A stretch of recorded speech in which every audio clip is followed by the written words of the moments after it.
सुमन high school number 5, कक्षा 9, विषय हिंदी, गद्य 9, निर्भय बनो। इस कहानी के लेखक है फणीश्वरनाथ रेणु।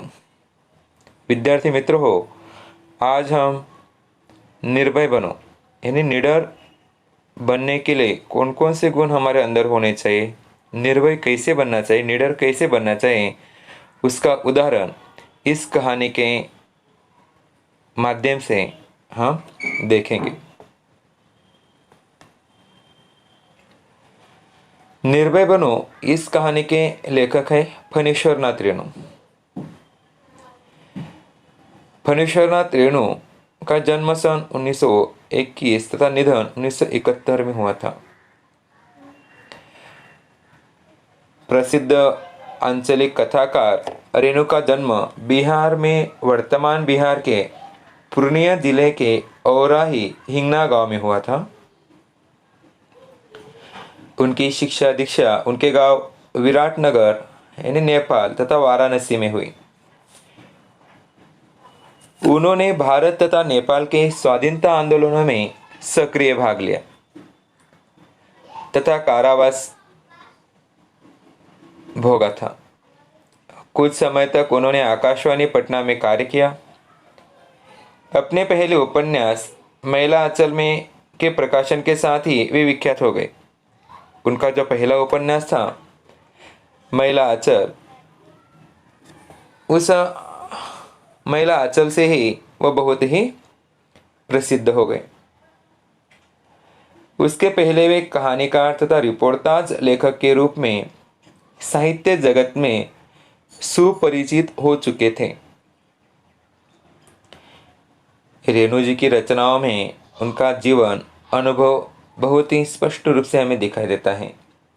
जीवन की सुरूपता कुरूपता को मानवीय सहृदयता तथा पूर्ण तटस्थता के साथ उन्होंने अपनी रचनाओं में व्यक्त किया है।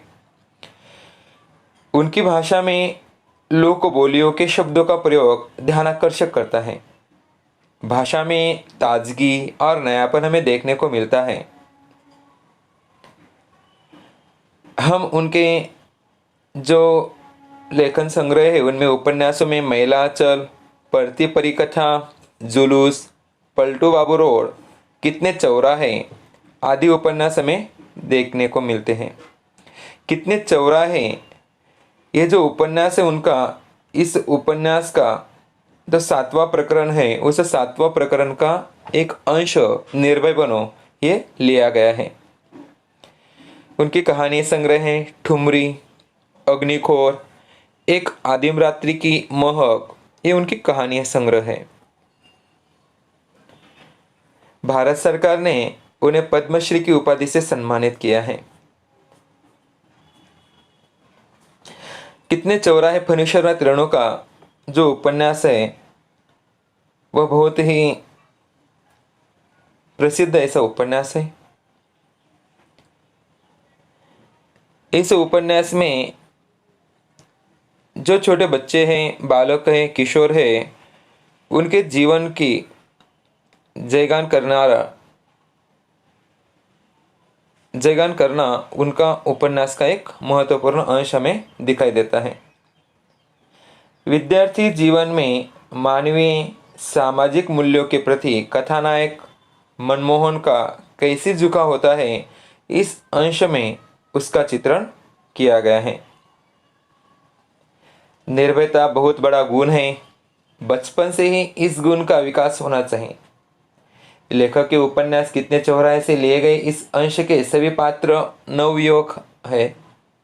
उनमें निर्भयता दिखाई देती है। जो डरते हैं उन्हें निडर बनाने का प्रयत्न किया जाता है।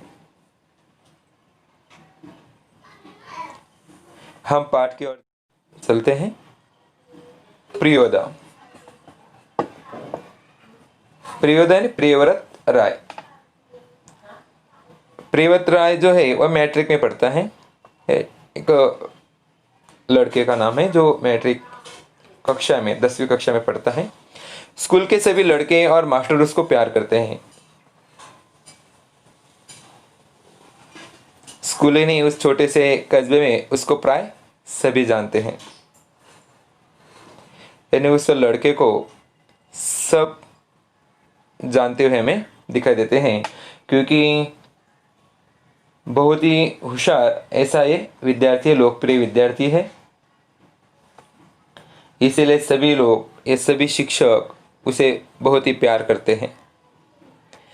तस्वीर में दिखाई देता है कि एक स्कूल का और एक कस्बे का विभाग है। कस्बा यानी छोटा सा गांव।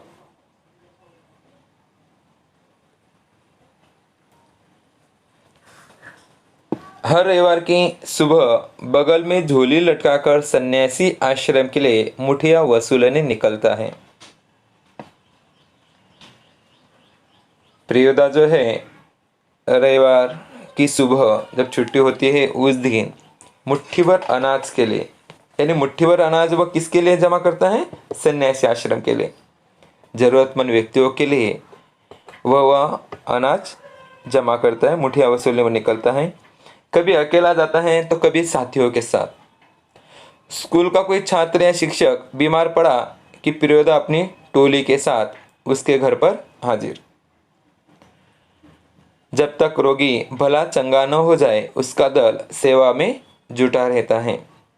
प्रियोदा और उसके दल के जो सदस्य हैं, उसके मित्र, उसके सहपाठी,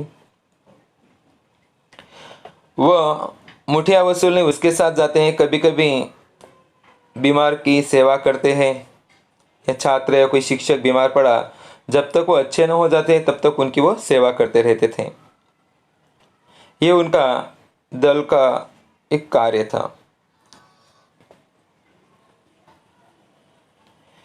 रोबी और कालू प्रियोदा के दल में हैं। ये लड़कों के नाम है, रोबी और कालू प्रियोदा के दल के सदस्य हैं। उन लोगों ने मनमोहन को भी अपने साथ प्रियोदा के दल में शामिल कर लिया। रोबी और कालू ने मनमोहन को अपने दल में शामिल होने के लिए तैयार कर लिया। हर शनिवार को परमान के उस पार बालूचर पर प्रियोदा के दल के सदस्य स्कूल की छुट्टी के बाद जमा होते हैं। परमान नदी, जो परमान नदी है, नदी के किनारे बालूचर पर शनिवार के दिन स्कूल छूटने के बाद सारे लड़के, सारे सदस्य, दल के जो सदस्य हैं, वह यहाँ इकट्ठा होते थे। वह इकट्ठा होने के बाद खेल कूद, गाने बजाने के अलावा प्रियोदा दुनिया भर की खबरें उन्हें सुनाते थे। तस्वीरें में देखते खेल कूद, गाना बजाना और जो दुनिया भर की खबरें हैं, वह खबर वो अपने दल के सदस्यों को प्रियोदा सुनाते थे। यहाँ तक रविवार का प्रोग्राम तय करते हैं।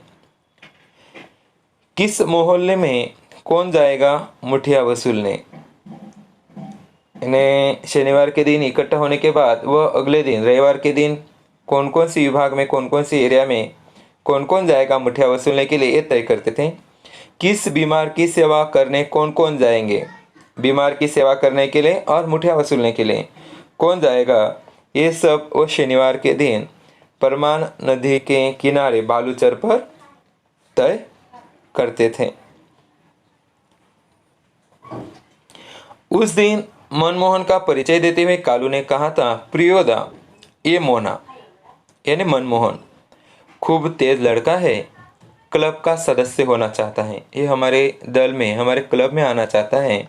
बहुत ही होशियार है, तेज यानी होशियार, बुद्धिमान लड़का है। तो प्रियोदा ने मनमोहन को सिर से पैर तक देखकर पूछा था, भारतवर्ष के एक ऐसे आदमी का नाम लो जिसे लोग भगवान का अवतार समझते हैं। उससे सवाल पूछा प्रियोदा ने कि भारतवर्ष का ऐसे एक व्यक्ति का नाम लो जिसे भगवान का अवतार समझा जाता है। तो मनमोहन ने तुरंत जवाब दिया, महात्मा गांधी। यानी हमें तस्वीर में देखते हैं भारतवर्ष, पूरे भारतवर्ष का ऐसा व्यक्ति जिसे हम भगवान का अवतार समझते हैं। तो मोना ने यानी मनमोहन ने उसका जवाब दिया था, महात्मा गांधी। ठीक है, तुम पढ़ लिख कर क्या बनना चाहते हो, प्रियोदा का दूसरा सवाल। मनमोहन चुप रहा, फिर बोला, वकील। सभी ठठाकर हंसे, यानी जोर से हंसे। लेकिन पिरोदा गंभीर ही रहे। बोले, ठीक है, बीमार लोगों की सेवा करना जानते हो? तुम वकील बनना चाहते हो, ठीक है, लेकिन बीमार की सेवा करना जानते हो? तो उसने कहा, सीख लेंगे। कोई भी काम तो हम नहीं पहले जानते, एक बार या दो बार करने से वह काम हमें आना लगता है। इस तरह से मनमोहन ने उस दल में सहभागी होने के लिए प्रियोदा के सवालों के जवाब दिए। शाबाश। यदि रोगी हैजा से पीड़ित हो, हैजा है नहीं, कॉलेरा, इसमें उल्टियाँ भी होती है, वो भी तुम्हें साफ करनी पड़ेगी। मनमोहन चुप रहा, क्योंकि हैजा के नाम से ही उसे डर लगने लगता है, इसीलिए वो कुछ नहीं बोला। प्रियोदा का अगला सवाल, गाना जानते हो? जी हाँ, जानता हूँ। तैरना? जी नहीं। प्रियोदा ने सूर्य नारायण नामक सदस्य से कहा, सूरज, मोना तैरना नहीं जानता। तब सूरज ने कहा, सीख जाएगा, एक दिन उठाकर पानी में फेंक दूंगा, खुद तैरने लगेगा। कोई भी काम तो हम जन्म से लेकर सीख के नहीं आते, मुसीबत आने पर वह काम हम कर लेते हैं। जिस तरह से पानी में पड़ने पर अपने हाथ पांव हम चला ही लेते हैं, उसी तरह से अगर पानी में फेंक देंगे तो तैरना सीख जाएगा, ऐसा सूरज ने कहा, सूर्य नारायण ने कहा। सभी हंसे। सूर्य नारायण पढ़ने में कमजोर है, लेकिन शरीर उसका मजबूत है। रोज 100 डन बैठक करता है। इस तरह से पहलवान का जो शरीर है, इस तरह से उसका शरीर है। उसके साथ ही सूरज पहलवान कहते हैं उसको, सूर्य नारायण को यानी सूरज को सूरज पहलवान कहकर उसके साथ ही पुकारते हैं। दल के सदस्यों को तैरना सिखलाना उसी का काम है, यानी सूर्य नारायण का ही काम है कि अपने दल में जिसे तैरना नहीं आता उसे तैरना सिखाना, यह काम उसका है। उस दिन सभी ने नए सदस्य मोना यानी मनमोहन से गीत सुनने की इच्छा प्रकट की। मनमोहन पहले लजाया, किंतु जब प्रियोदा ने आग्रह किया तो उसने खकार कर गला साफ किया। खकार कर ऐसा गला उसने साफ किया। उसके सदस्यों ने कहा तो उसने पहले उसे शर्मिंदगी महसूस हुई, लेकिन प्रियोदा ने कहा तो उसने गाना शुरू किया। कौन गीत गाए वह उसने शुरू किया। राम रहीम न जुदा करो भाई, दिल को सच्चा रखना जी। राम रहीम एक ही है, इसको न जुदा करो अपने स्वार्थ के लिए, दिल को सच्चा रखना है, ऐसा गीत उसने शुरू किया। गीत समाप्त होने के बाद प्रियोदा बोले, वाह, बहुत मीठा गला है तुम्हारा। कालू, तुम प्रभात फेरी वाले दोनों गीत मोना को सिखा देना। प्रभात फेरी यानी सुबह प्रभु का भजन में प्रभु का जो गीत है, भजन जो है हम गाते हैं, उसे प्रभात फेरी कहते हैं। और इस प्रभात फेरी वाले जो गीत है वह मोना गाएगा। ये गीत जो है प्रभात फेरी के तो मोना को सिखा दो, ऐसी जिम्मेदारी किसे दी गई? कालू को। सूरज पश्चिम की ओर झुक गया। बालूचर पर लाली उतर आई कि परमान की धारा पर डूबते हुए सूरज की अंतिम किरण झिलमिलाई। पहले तस्वीर में हम देखते हैं प्रभात फेरी, दूसरी तस्वीर में हम देख रहे हैं कि सूरज की किरण पश्चिम की ओर झुक गई है। परमान नदी में वह सूरज की अंतिम किरण हमें वह जल में जगमगाती हुई झिलमिलाती हुई दिखाई दे रही है। पखेरु दल बांधकर बांस बन की ओर लौटने लगे। शाम का वक्त हो गया है। पक्षी अपना दल बांधकर अपने घोंसले की ओर लौट रहे हैं। प्रियोदा के दल के सभी सदस्य पंक्ति बांधकर लौटे। वह भी एक रूल्स है उनका कि एक पंक्ति में ही वह घर की तरफ लौटे। पुल के पास एक गाड़ीवान तन्मय होकर गीत गा रहा है। एक पुल है, तस्वीर में दिखाई दे रहा है कि पुल के पास एक गाड़ीवान जो है वह गीत गा रहा था। बोला गरीब का दिन पैया हरब बोला गरीब का दिन, ये बिहारी भाषा का गीत है। आंचलिक उपन्यास में इसकी एक विशेषता है कि अपनी जो भाषा है उस भाषा का यहाँ कुछ अंश लिया जाता है। सूरज ने भी उसी सुर में सुर मिलाकर गाना शुरू किया। एक टाछे लोटा छल बेटा छल तीन पनिया पिबेत काल लोटा लेलक छीन। इस तरह से बेमतलब, जिसका कोई अर्थ ही न हो, ऐसा गीत सूरज ने भी गुनगुनाना शुरू किया। तब कृत्यानंद झा ने कहा, विद्यापति की लाचारी है। लाचारी लाचारी टटठाए। बालूचर के उस पार से किसी ने फायर किया। एक पखेरु बालू पर गिरकर झटपटाने लगा। उसका जोड़ा विकल होकर बहुत देर तक रोता रहा। मटमैले अंधकार में एक अर्धनिमी आदमी दौड़ा हुआ आया और मरी हुई चिड़िया के डैने को पकड़कर चिल्लाया, मिल गया हुजूर। एक बड़े अफसर का जो नौकर है वह आया और उसने उस चिड़िया के जो पंख है, डैने ने पंख पंख को पकड़कर कहा कि मिल गया हुजूर। विकल है ने अलग, जो पखेरु का जो जोड़ा था उसमें से एक पक्षी को गोली लगी और वह घायल होकर गिर गया। तो अफसर जो है, अफसर का नौकर वहां आया और उसने उस पक्षी के पंख पकड़कर कहा कि मिल गया हुजूर। तस्वीरें हम देख सकते हैं कि किस तरह से उसने पंख पकड़े हुए हैं पक्षी के जो घायल हैं। इब्राहिम बोला, सब डिप्टी साहब का अर्दली है। साला भारी खचड़ा है। खचड़ा है मूर्ख है। उसने गाली का प्रयोग किया कि अर्दली जो है सरकारी अफसर बहुत ही मूर्ख है, क्योंकि उसने पक्षी की हत्या की थी, उसे घायल कर दिया था। प्रियोदा के मुंह से अचानक निकला हॉल्ट, यानी रुको, स्तब्ध हो जाओ, यानी उसने रुकने का संकेत किया। तब इब्राहिम को अपनी गलती का एहसास हुआ, क्योंकि दल में कोई अपशब्द नहीं बोलेगा। दल का नियम है कि कोई सदस्य किसी किस्म का अपशब्द या गाली मुंह से नहीं निकालेगा,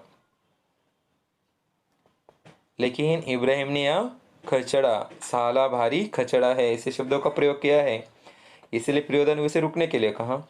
इब्राहिम ने तुरंत सिर झुकाकर दल के नायक प्रियोदा और सदस्य से माफी मांगी। बात यह है कि साले ने फिर दोबारा उसने गलत शब्द का प्रयोग किया। सभी हंसे। प्रियोदा ने गंभीर होकर कहा, इब्राहिम, ये तुम्हारी 8वीं गलती है। 10 होते ही हम तुम्हारे साथ नहीं रहेंगे। प्रियोदा ने कहा कि ये तुम्हारी 8वीं गलती है। तुम बार बार ऐसे अपशब्दों का प्रयोग करोगे तो तुम्हें दल में नहीं रखा जाएगा। 10वीं गलती होते ही तुम्हें दल से निकाला जाएगा। इब्राहिम ने पूछा, लेकिन सरकारी अफसरों को गाली देने में क्या हर्ज है? अगर हम सरकारी अफसरों को गाली देते हैं उसमें क्या हर्ज है? हम क्यों नहीं दे सकते उनको? क्या आपत्ति है? क्या नुकसान है? हर्ज है ना, आपत्ति या नुकसान। तब प्रियोदा ने कहा, तुम्हारा मुंह खराब होगा, उनका कुछ भी नहीं बिगड़ेगा। यह वाणी के प्रयोग पर जोर दिया गया है। अगर हम किसी को गलत शब्द का प्रयोग करते हैं तो गलत शब्द को प्रयोग करने से उस व्यक्ति पर तो कोई असर नहीं होगा, लेकिन हमारी जुबान ही खराब होगी। इसीलिए वाणी का उपयोग हमें अच्छी तरह से करना चाहिए। वाणी का उपयोग करते समय हमें जो अगर कड़वी बात कहनी है तो कड़वी बात कहते समय वह बात भी कह दी जाए और उस व्यक्ति को कोई दिल को ठेस न पहुंचे, ऐसी बात हमें करनी चाहिए। मगर वे जो गाली देते हैं, इब्राहिम ने कहा, वे ही क्यों, बहुत लोग गालियां बकते हैं, तो क्या हम भी बकने लगे, हम भी बोलने लगे? नहीं प्रियोदा, आप इब्राहिम को नहीं समझा सकिएगा। वह महीन बात देरी से बुझता है। महीने ने छोटी सी बात, मैं समझा देता हूँ। देखो इब्राहिम, यदि क्लब का मेंबर रहना है तो इसके रूल्स को मानना होगा। रूल्स यानी नियम। नियम है कि कोई सदस्य आपस में बातचीत के सिलसिले में भी कोई खराब शब्द नहीं बोलेगा। अगर आपस में बातचीत कर रहे हैं तो बातचीत करते समय भी हम खराब शब्दों का प्रयोग नहीं करेंगे, जानते हो ना। बस बात खत्म। सो आइन धर्मशाला के पास आकर सभी ने एक दूसरे से विदाई ली। ये बात होने के बाद सो आइन धर्मशाला के पास आते हैं और सब एक दूसरे से विदा लेते हैं। कालू ने कहा, मोना तू रास्ते में डरेगा, मैं जानता हूँ, चल मैं पहुंचा दूँ। कालू ने जिम्मेदारी ली कि कालू को खबर है कि मनमोहन बहुत ही डरता है, इसलिए उसने कहा कि शाम का वक्त हो गया है, इसलिए मैं तुम्हें घर तक पहुंचा देता हूँ। प्रियोदा ने कहा, मोना डरता है, मैं उसे पहुंचा दूंगा, तू घर जा कालू। रास्ते में प्रियोदा चुप रहे। एक सुनी जगह पर आकर रुक गए। सड़क के दोनों ओर बड़े बड़े पीपल के पेड़ हैं। हमें तस्वीर में दिखाई देते हैं कि बहुत ही घने ऐसे पेड़ हैं। शाम का वक्त होए, घना अंधकार है। दोनों ओर बहुत दूर तक खंडहर और मैदान है। पास के एक उजड़े हुए मकान की ओर इशारा कर प्रियोदा ने कहा, ये पहली तस्वीर की ओर देखते हैं हम। जानते हो, इस घर में कभी मुर्दों की चीरपाड़ होती थी। ये जो तस्वीर में घर दिखाई दे रहा है, उजड़ा हुआ मकान दिखाई दे रहा है, इस घर में मुर्दों की चीरपाड़ होती थी। पोस्टमार्टम हाउस था यह, इसीलिए लोगों को डर है कि आसपास के पेड़ों पर भूत पिशाच किलकिल करते रहते हैं। इसीलिए लोगों को ऐसा डर है कि आसपास के पेड़ पौधों पर भूत और पिशाच जो है वह किलकिल करते रहते हैं। मैदान में प्रेतनियां नाचती है, संतालियों की तरह झुंड बांधकर। संताली यानी आदिवासी जाति है और वो उनका जो नृत्य है झुंड बांधकर नाचना, उस तरह से वह प्रेतनियां नाचती रहती हैं। क्यों डरने लगा?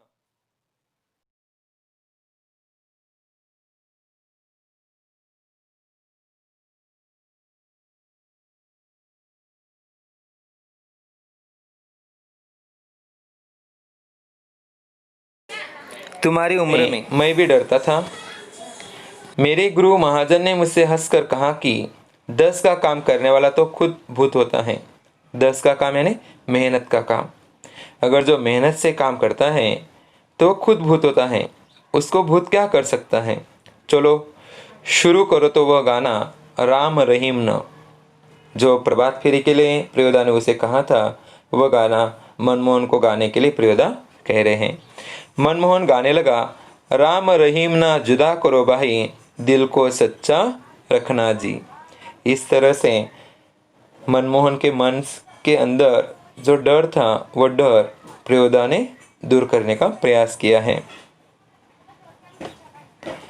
विद्यार्थी मित्रों, यह शब्दार्थ और टिप्पणी दी गई है, ये आपको अपनी कॉपी में, होमवर्क की कॉपी में लिखनी है, सुंदर अक्षरों में लिखनी है।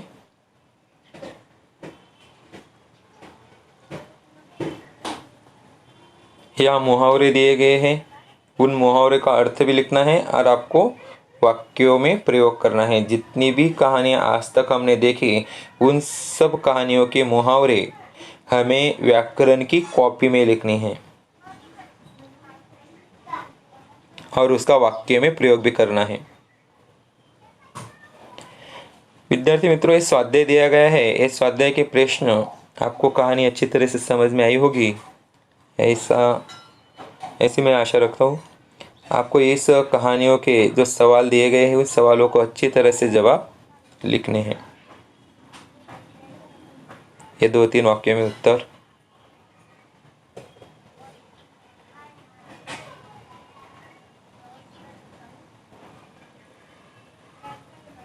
सविस्तर समझाइए। ये जो चौथा प्रश्न दिया गया है, बोला गरीब का दिन पैया हरब बोला, ये बिहारी भाषा का है, इसलिए बिहारी भाषा का आंचलिक उपन्यास के माध्यम से लिखा गया है, इसीलिए आज आप इसका जवाब बिहारी भाषा में होने के कारण ये आंचलिक उपन्यास की एक रचना है भाषा में, ये आपको आंसर में लिखना है, सही जोड़े मिलाने हैं।